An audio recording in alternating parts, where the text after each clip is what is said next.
Good morning, students. Today we are going to start the very first chapter of our English grammar book, Essentials of English Grammar and Composition, and the name of the chapter is The Sentence. So let us start discussing the sentence. A set of words arranged in a predetermined order so that they express a clear thought is called a sentence. You must have read so many definitions of sentence, but the main thing which you have to remember is that a sentence is known as sentence only when it gives us a clear thought. If the meaning is not clear to you and if it is not systematically arranged, then it would never call as a sentence. So main emphasis is on arrangement of word and the clear thought. They should express a clear thought, and those set of words should be arranged in a systematic order. So here this is a definition of a sentence.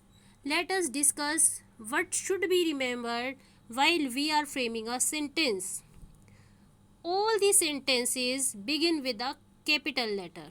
Some students do this mistake.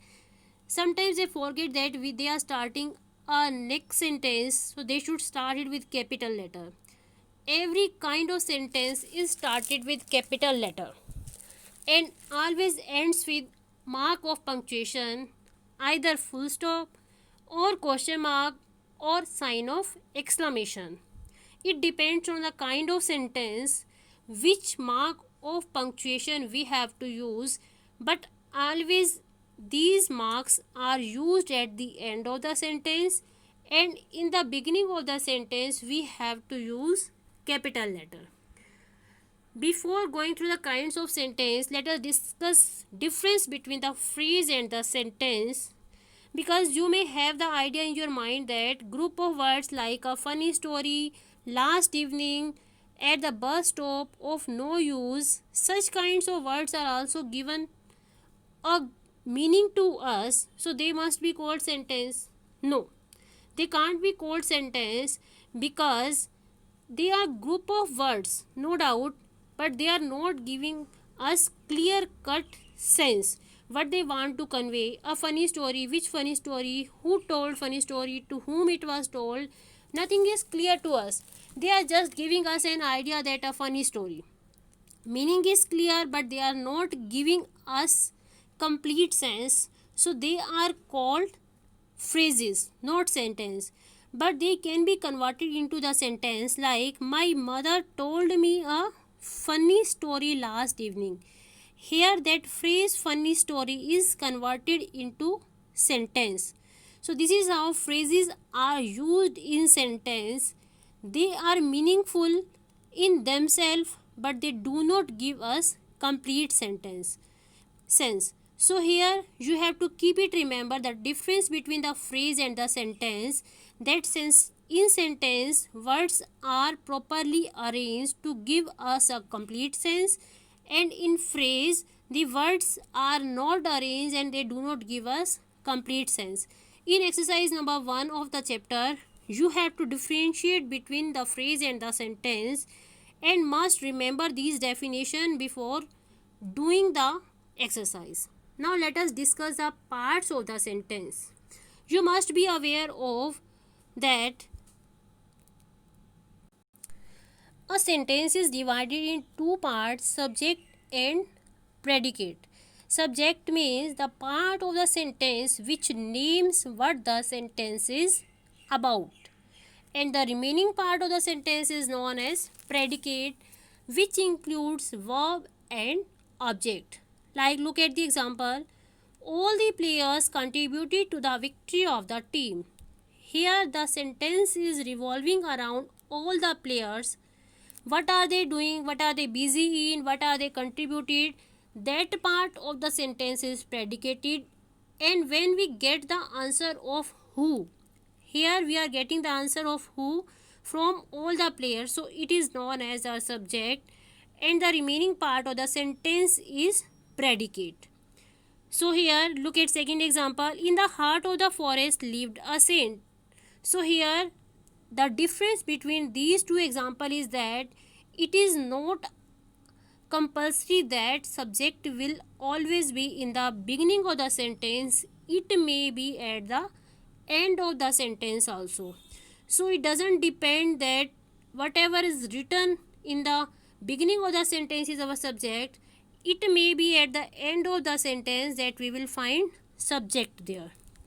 But there are some sentences in which subject is not mentioned, subject there is implied, means we have to assume that subject is written there. Like when we give command or order to someone, like sit down, open your book at page number 28, bring a glass of water to me. So here such kind of sentences, when we give command or order to someone, we never use the subject. Subject is implied there, that we are giving order or suggestion to someone else. So here subject, you have to assume that subject is you. So in exercise number 2, you have to find out from the sentences where is the subject and where is the predicate. And if you find the sentences like sit down, so here you have to assume that subject is you. Now let us discuss the kind of sentences. There are 4 kinds of sentences: assertive, interrogative, exclamatory and imperative. Assertive, exclamatory and imperative we will discuss in detail today, and interrogative we will discuss in next video. So assertive or declarative sentences: when a sentence makes a statement and gives us information about a noun, is said to be an assertive or declarative sentence, and it always ends with full stop. Declarative means to declare something, like I am speaking to you, I am giving you information about the sentence, and the kind of sentence which I am using now is known as assertive sentence, and in written form it always ends with full stop. Look at some examples. Reading helps gain knowledge. A poisonous snake bit the boy. This summer vacation my family is traveling to America.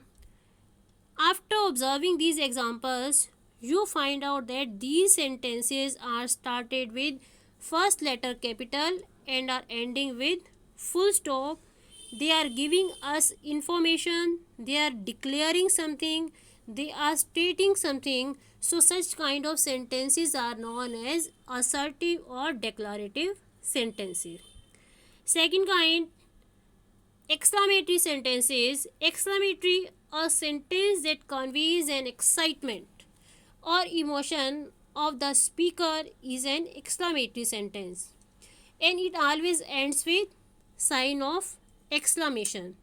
Whenever we get any news and when we express our sudden joy, happiness or any kind of sudden feeling, that kind of sentence, when we use them, are known as exclamatory sentence. Like what a pleasant surprise.